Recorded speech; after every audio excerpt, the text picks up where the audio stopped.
과거의 일은 지나갔고 또 미래의 일은 미지수입니다. 항상 계속적으로 우리는 이 현재라고 하는 시간을 살아가고 있고, 그리고 이 과거에 의해서 오늘을 해석하게 되어진 것이 우리가 살아가는 인생입니다. 다시 말해서 우리가 누구를 만나서 이렇게 인사를 하게 될 때, 이 자기소개를 하게 됩니다. 그럴 때 우리는 그 사람의 과거에 대해서 듣게 되고 알게 되지요. 학력이 어떻고 경력이 어떻고, 이 모든 이야기는 무엇입니까? 다 과거에 대한 이야기입니다. 사실은 이 현재를 말하는 것 같지만 현재가 아니라 과거입니다. 더 무서운 것은 그 과거에 의해서 오늘의 나를, 현재의 나를 사람들이 평가한다고 하는 것이죠. 이것은 그 뒤에 깊은 철학이 있습니다. 과거로부터 전혀 관계를 끊을 수 없는 것이 현재라고 하는 것이죠. 그러니까 과거 없는 현재가 있을 수가 없다고 하는 것입니다. 그러니까 과거가 좀 난잡하고 어지럽다라고 할지라도 오늘 똑바로 산다고 말한들 아무도 믿어주지 않습니다. 아무도 인정해 주지 않습니다. 왜 그럴까요? 과거라고 하는 것은 그 사람이 남겨놓은 흔적이기 때문에 그렇습니다. 그러니까 결국 좋든 싫든 무엇입니까? 사람은, 인생은 과거에 의해서 현재를 평가한다고 하는 것입니다. 그런가 하면 현재의 근거에서 사람들은 또한 내일을, 미래를 예측합니다. 앞으로 어떻게 될 것인가? 사실 아무도 모르지요. 그야말로 불확실한 세계입니다. 그래도 불구하고 우리 사람들은 이 현재가 완만하면, 이 현재가 그저 무슨 풍족하면 그저 미래도 밝아질 것이라고 하는 긍정적인 사고를 가지고 삽니다. 반대로 말입니다. 현실이 너무나 암담하고 복잡하고 괴롭습니다. 그런데 다가오지 않은 미래인데 그 미래에 대해서 어떻게 생각합니까? 나는 전망이었다. 끝났다. 이렇게 자기 자신을 자학하게 되어진 것입니다. 이런 부정적 사고의 매질. 그러니까 무엇입니까? 현재라고 하는 시간을 떠나서 미래라고 하는 것은 없다고 하는 이 철학에 근거한 것입니다. 이것이 일반적인 생각이고, 이런 성향을 가지고 예수 안 믿는 사람들은 그렇게 살아갑니다. 그러나 그리스도인은 어떻습니까? 하나님의 말씀의 근거에 비해서 과거를 보고 오늘을 보고 내일을 봅니다. 창조주 하나님과 그의 경륜을 믿는 그 믿음 안에서 살아가는, 그 믿음 안에서 내 사건을 보고 세상을 보고 사람을 보는 이런 세계관을 가지고 살아간다고 하는 것이죠. 그래서 현재에 의해서 믿음의 사람은 과거를 하나님의 말씀과 하나님의 주권과 하나님의 경륜 속에서 해석을 합니다. 오늘 내가 받은 은혜, 오늘 내가 받은 구원, 내가 누리는 이 축복을 생각하면서 감사하는 사람은 지난날 되어진 모든 일들을 오늘에 의해서 해석을 합니다. 다시 말씀드리면 과거에 이렇게 눈물 났던 일, 괴로웠던 일, 배신당했던 일, 슬펐던 이 모든 일들이 오늘 내게 이런 즐거움, 이런 영광, 이런 행복, 이런 복을 주시기 위해서 지난날에 이런 시간이 있었구나.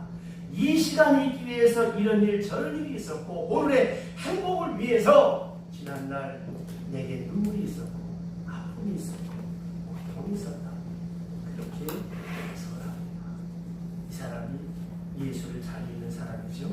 그러므로 과거에 있었던 모든 어려웠던 일들, 그 많은 고통을 그리스도인들은 아름답게 복되게 부르는 거예요. 이것이 바로 그리스도인의 세계관입니다. 사도 바울은 빌립보서 1장에서 말합니다. 내가 당한 일이 복음의 진보가 되기를 너희가 알기를 원하노라. 이 빌립보서를 쓴 것이 어디입니까? 빌립보 감옥이 있습니다.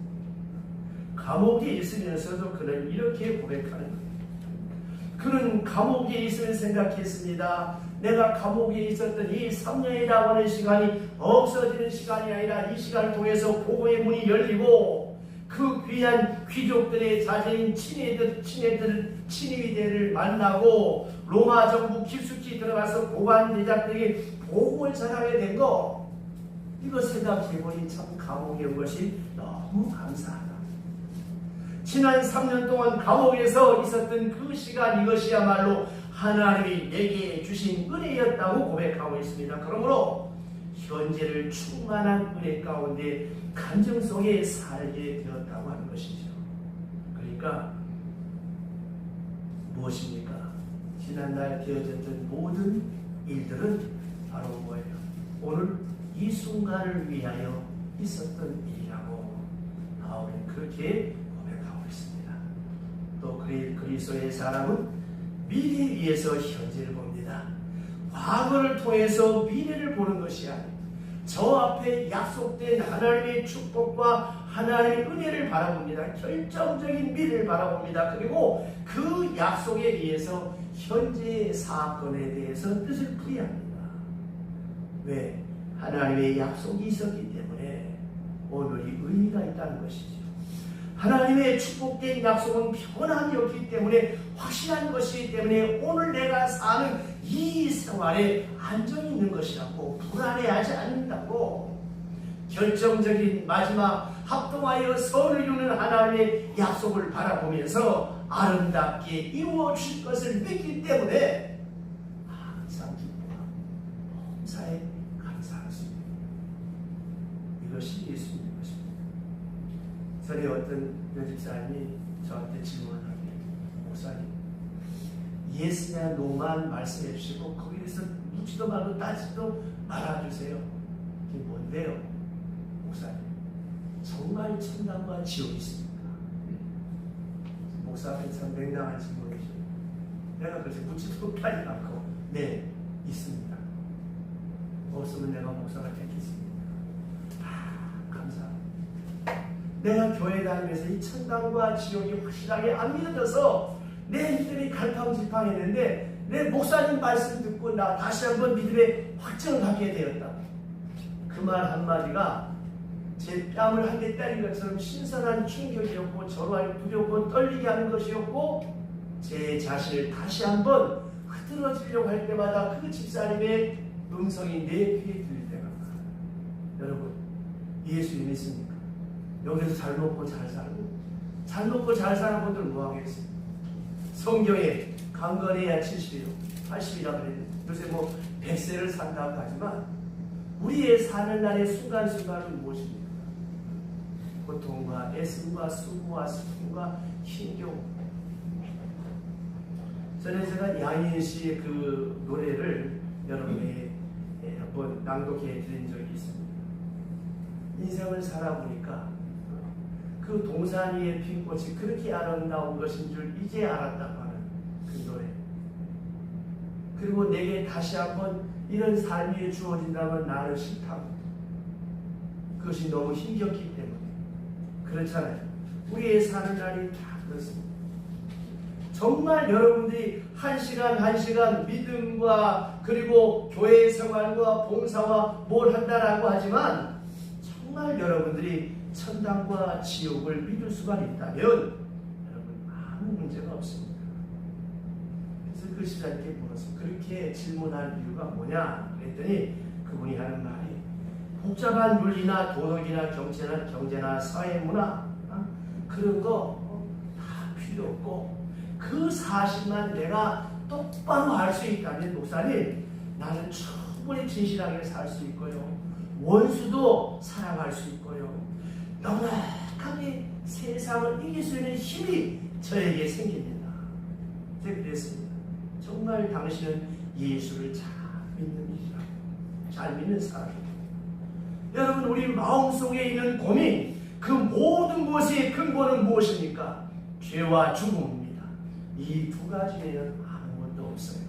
그 많은 인생의 문제, 죽음의 문제, 죄의 문제 모두가 다 그 안에 있습니다.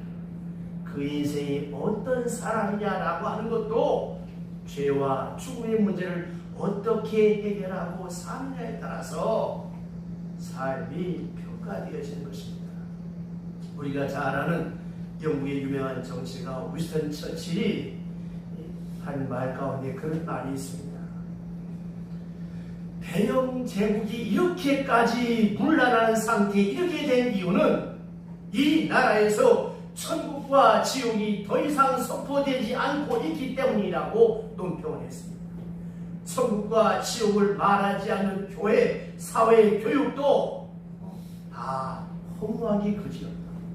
천국과 지옥에 대한 확실한 믿음이 없기 때문에 사람들이 사치하고 방탕하고 말할 수 없는 죄에 빠져 들어간다고 위스턴 처칠이 그렇게 말을 했습니다. 여러분, 그렇습니다. 죽음이 모든 문제의 근본이 되고 있음을 알아야 합니다.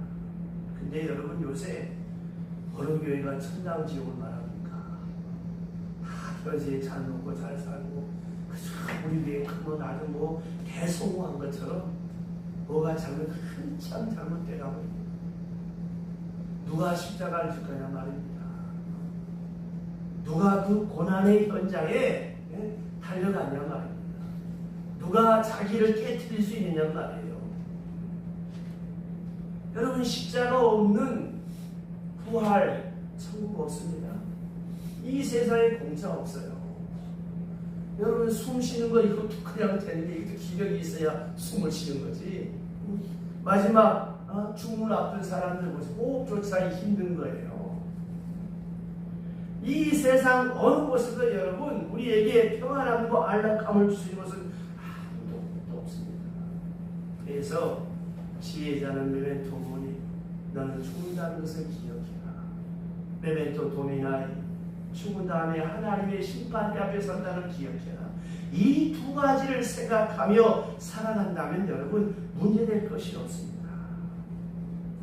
여러분, 죽음의 문제를 생각하면서부터 인간은 지혜를 얻습니다. 천국과 지옥을 믿으면서 그리스도인이 되는 것입니다. 오래전에 예편한 어떤 장성이 있습니다. 그는 정치가요, 군 사성장군 출신이었는데 그가 마지막 회고하기를 이렇게 회고했습니다. 내가 군 사성장군이 되고 내가 이 나라의 정치라는 권력가가 되면서 영광도 누리고 부귀와 권세와 영화를 많이 누려보았는데 이제 마지막 내가 하나님 앞에 가게 되는 시간이 얼마 남지 않았을 때 문득 떠오른 것이 있었다. 나는 중학교 다닐 때 전도사가 되어서 저 시골에서 한평생 살려고 했는데 그렇게 살았으면 좋았을 텐데 지금 생각하니 부질없는 일이라고 별것도 아닌 명예 때문에 많은 죄를 지었고 아무것도 아닌 거품 같은 물거품 같은 권세 때문에 못한 짓을 많이 했다. 이제 생각하니 너무 후회되는 것이 많다고 이렇게 그는 죽음을 앞에 놓고 살아온 지난날 이것이 부질없는 일이었다고 그렇게 고백하고 있습니다. 오늘 주신 말씀으로 돌아가서 사도 바울은 담대히 원하는 바라.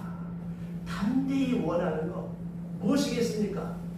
바울이 감옥에서 나오는 거예요? 바울이 천사가 되고 성자가 되는 것입니까? 아닙니다. 죽어도 죽음 앞에서 담대할 수 있어야 이것이 순교자의 모습이요 이것이 그리스도의 모습입니다. 바울은 지금 눈앞에 죽음을 보면서 담대하게 가슴을 열어서 주 예수여 어서 오시옵소서라고 맞이할 수 있는 그런 자세로 한평생을 살고 싶었다라고 하는 것입니다. 담대히 원하는 바라. 빌립보서 1장 20절에 바울은 고백합니다. 간절한 기대와 소망을 따라 아무 일에든지 부끄럽지 아니하고 오직 천과 같이 온전히 담대하여 살든지 죽든지 내 몸에서 그리스도가 존귀케 되려 하나니 사는 것도 그리스도니 죽는 것도 유익합니다. 유명한 말입니다. 두고두고 기억해야 합니다. 사는 것 자체가 그리스도요 죽는 것도 유익합니다. 죽는 것도 유익합니다. 왜 그랬을까요? 죽음이 끝이 아니고 죽음이 망조도 아니고 죽음이 절망도 아니고 죽는 것이 유익한 것이니라. 왜? 천당과 지옥이 있기 때문에 나를 위하여 예비한 상급이 있기 때문에 이것이 그리스도인의 모습입니다. 참 용기와 담력은 죽음 앞에서 결정이 납니다. 보세요. 돈을 의지하고 권세를 의지하고 세상 인기를 의지하고 이렇게 살다가 죽음의 문제를 딱 정해놓으면 아주 초라해지고 비겁해지는 그런 부류의 사람들이 있습니다. 아무것도 아닙니다. 그러나 반대로 세상 사람들로 볼 때는 참 별것도 아닌 것처럼 보이지만 그러나 죽음 앞에서 아주 담대합니다. 그 얼굴이 천사와 같습니다. 기쁨이 충만합니다. 소망이 충만합니다. 이 담력, 이 용기 어디서 올까요? 천국과 지옥을 믿는 그 믿음. 이것이 바로 그리스도인의 믿음입니다. 왜냐? 이것은 미래로 향하는 것이기 때문입니다. 미래, 최종적 목적, 그것이 분명하기 때문에 그런 사람에게는 낙심도 좌절도 두려움도 없습니다. 왜? 반드시 있는 일이니까. 내 마음에 의해서, 내 도덕적 수준에 의해서, 내 생활에 의해서 미래가 결정되는 것이 아니라 미래가 내게로 다가오고 있습니다. 내가 미래로 가는 것이 아니라 미래와 종말이 내게 소리 없이 다가오고 있단 말입니다. 죽음은 불가피합니다. 하나의 과정입니다. 미래를 향한 생명 또 하나의 단계입니다. 그래서 히브리서 9장 27절에 한 번 죽는 것은 사람의 정한 일이요 후에는 심판이 있다고 했습니다. 여러분, 죽음을 너무 굉장한 일처럼 생각하지 마세요. 하나의 단계, 하나의 관문일 뿐입니다. 아까 말씀드린 것처럼 천당과 지옥을 분명하게 믿는다면 여러분 밤에 주무시다가 아침에 깨잖아요. 똑같습니다. 죽을 때 여러분 우리의 소유는 남게 됩니다. 그러나 우리 자신의 존재는 가지고 가야 합니다. 그러므로 소유가 전부인 것처럼 생각하고 거기에 온 운명을 걸어놓고 사는 사람은 그 죽음과 함께 비참해집니다. 그러나 소유와는 별도로 존재하는 이 존재라고 하는 자기 생명을 소중히 여기는 사람, 존재에 의해서 사는 사람, 그는 결코 죽음과 아무 상관없이 연속된 생을 살아가게 된다고 하는 것입니다. 시카고의 저명한 정신과 의사인 엘리자베스 휴머러라고 하는 의사가 있습니다. 그가 쓴 책 데스 앤 다이라고 하는 책이 있는데 그 책에 보면 사람들이 죽었다가 다시 살아나는 경우 아사 상태에 있다가 다시 12시간이 지난 다음에 다시 소생한 사람들을 전부 조사했다. 그런데 그런 사람들을 조사했더니 공통점이 있는데 무엇인가 하면 그것은 다시 죽는 것을 부용하지 않았다는 거예요. 그러니까 사람이 한번 죽었다가 다시 살아났다라고 한다면 여러분 한번 생각해 보세요.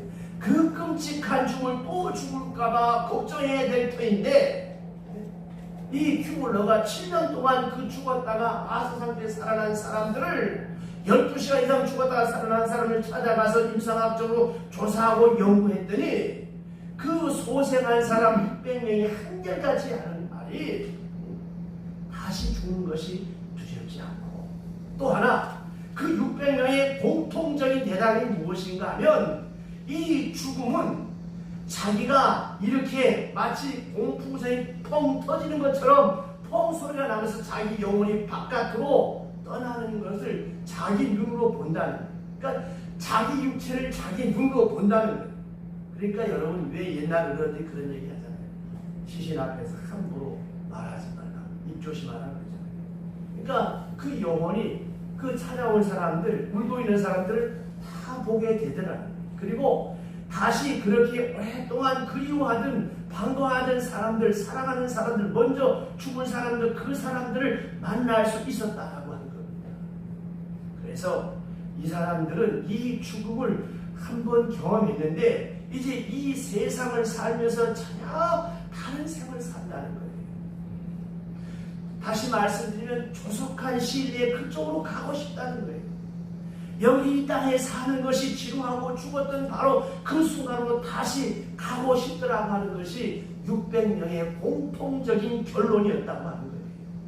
그래서 그걸 이렇게 결론을 짓습니다. 휴물러는 결론을 짓기를 죽음이란 육체라는 껍질을 벗어버리며 새로운 세계로 완전히 넘어가는 아름다운 이행이다 그랬어요. 자기가 평생 연구하는 사회의 삶을 죽음의 약자 그 휴물러는 100% 확신한다. 그렇게 고백하고 있습니다. 여러분, 죽음이란 마침표가 아니에요. 시표입니다. 그래서 우리는 장례식 때 노래하잖아요. 예수 안 믿는 사람들이 보면 저 사람들 사람이 죽었는데 노래하나 좀 아이러니컬하게 생각할 거예요. 그러나 우리는 죽음이 마침표가 시표이 되고 그렇습니다. 죽음에 대해서 대처 일반적으로 5가지 대응하는 자세가, 첫째가 운동이 죽음을 자꾸 피하려고 해요. 누가 죽음 얘기를 기분 나빠하고 듣기 싫어하고. 그런데 여러분 어떻게 피하겠습니까? 이 죽음에 대한 생각에 대해서 우리가 피할 수가 없고 기피할 수 없고 도망갈 수가 없습니다. 두 번째, 무장형의 사람이 있습니다. 초조하고 반항적으로 이 죽음에 대해서 아주 신경질적인 사람들이 있습니다. 여러분, 가정에서 나이가 많은 어른들이 짜증을 낼 때가 있죠. 어떻고 좌충우돌입니다. 그 이유는 간단해요. 죽음 때문에 그렇습니다. 다가오는 죽음에 대한 확실한 준비가 없기 때문에 이렇게 불안에 떨면서 주변 사람들을 괴롭히는 말은 안 하지만 그 속에 원인은 포괄합니다. 이렇게 신경질적으로 짜증내면서 이렇게 죽음을 생각하는 사람들이 있습니다. 또 하나가 분노형이 있습니다. 죽는다라고 하는 것, 늙는다라고 하는 것, 이 책임을 남에게 전가합니다. 누구 때문에 늙었고 누구 때문에 흰머리 났고 어쩌고 저쩌고 전부 다 남 탓이에요. 그러나 죽음의 문제는 엄숙한 문제입니다. 누구에게도 원인을 물을 것이 없어요. 죽음은 생명의 문제요 하나님의 손이기 때문에 환경을 원망할 것도 없고 누구에게도 책임을 전가할 것이 없습니다. 죽음은 하나님과 나 사이에 있는 가장 실존적인 사건이기 때문에 그렇습니다. 또 하나는 자연과학적인 사람이 있습니다. 모든 잘못된 책임 다 나 때문에 자기를 꾸짖고 자기를 자학합니다. 회개하고 동의하고 반성하고 절망해버립니다. 모든 것이 잘못됐다. 이 순간에 와보니 모든 것이 잘못됐다. 이 원함이 너무너무 잘못됐다. 자기를 꾸짖으면서 자기의 시리에 빠지는 사람이 있습니다. 5번째가 죽음을 대하는 사람 가운데 하나가 성숙형이 있습니다. 이것은 새로운 세계로 옮겨가는 이행이다. 그러므로 담대하게 맞습니다. 살기 위해서 죽는 것이고 보다 더 밝은 생을 살아가기 위해서 어두운 생을 떠나는 것이고 죽기 위해 사는 것이 아니라 새로운 삶을 살아가기 위해서 죽는 것이라고 받아들이는 이 사람이 바로 그리스도의 사람입니다. 어느 종교가가 세상을 떠날 때 그 말씀 찾고 있습니다만 마지막에 깊은 수령에 끌려가는 것 같다고 마지막에 죽었어요. 아주 과학적인 외침을 하고 끝나고 말았단 말입니다. 이렇게 대해서는 안 되겠죠. 자, 그리스도인의 죽음을 한번 생각해 보십시다. 세상을 떠나면서 내일 아침에 만나십시다. 어떤 기도 많이 하시고 경건한 어떤 권사님은 마지막에 이렇게 말합니다. 얘들아, 하늘에서 그 마차가 내려온다. 찬송을 불러다오. 이 얼마나 아름답습니까? 여러분, 우리 모두 이렇게 마지막 하나님 앞에 가야 될 그 순간, 그 마지막을 위해서 우리가 기도해야 합니다. 어떤 집사님처럼 밥 먹을 때마다 하나님, 햇볕이 따뜻한 봄날 하나님 앞에 가게 해주세요. 기도할 때마다 손자 손녀들이 밥 먹을 때마다 그런 소리 한다고 할머니 그러지 마라. 그러니까 집사님이 하신 말씀, 얘들아, 내 마지막으로 다른 사람의 수고를 빌려야 하는데 추운 겨울날 비바람이 되는 여름이나 장마철보다 따뜻한 봄날 하나님 앞에 가면 얼마나 좋겠냐. 정말 그분은 그 기도대로 그렇게 하셨어요. 여러분, 이것이 그리스도인의 종말입니다. 종교개혁자 칼빈은 말합니다. 생각한데 현재의 고난은 장차 우리에게 나타날 영광과 좋게 비교할 수 없다. 칼빈은 이 성경을 암송하면서 세상을 떠났습니다. 스테반은 돌에 맞아 죽으면서 하늘을 우러러봅니다. 그리고 하늘이 열리고 인자가 하나님 편에 서신 것을 보노라. 하늘이 열리는 것을 보며 간증하면서 자기를 죽이는 자를 위해서 기도하면서 그 얼굴은 천사와 같았다고 성경은 말하고 있습니다.